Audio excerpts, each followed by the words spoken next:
பெருமைக்காக சொல்லல. கோயம்புத்தூர் பட்டணத்துல ஒரு பரோட்டா கடையில் போய் ஒரே ஒரு பரோட்டா சாப்பிட்டு இன்னொரு பரோட்டா சாப்பிட்றதுக்கு ஆசைப்பட்டு சாப்பிட்டேன். பசியில கொடுக்கறதுக்கு காசு இல்லாம வெயிட்டர் பிடிச்சி அவ்வளோ சத்தம் போடப்பட்டவன் நான். ஆனா இன்னைக்கு அப்படியே கண்களை மூடி திரும்பி பார்க்கும்போது எங்க அம்மா அப்பா இன்னைக்கு இங்கே தான் இருக்காங்க, இந்த ஊர்ல தான் இருக்காங்க. என் கூட பிறந்த எங்க அண்ணன் 2 பேரும் இன்னைக்கும் செங்கல் சூழல தான் வேலை பார்க்கறாங்க, செங்கல் சூழல தான் வேலை பார்க்கறாங்க.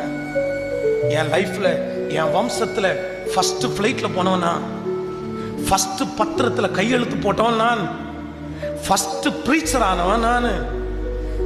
எல்லாத்துலயும் என் வம்சத்திலே இன்னைக்கு கர்த்தர் என்னை முதன்மையானவனா வச்சிருக்கிறாரு.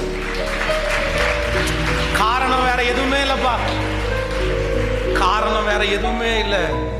நான் ஆண்டவருடைய பார்வைக்கு எப்படிதான் தெரிஞ்சேன் அப்படின்னா, தனியா தனியா யாரையும் பார்க்காதீங்க, யாரையும் பார்க்காதீங்க, ஒருத்தரை மட்டும்தான் பார்க்கணும், அவரை மட்டும்தான்.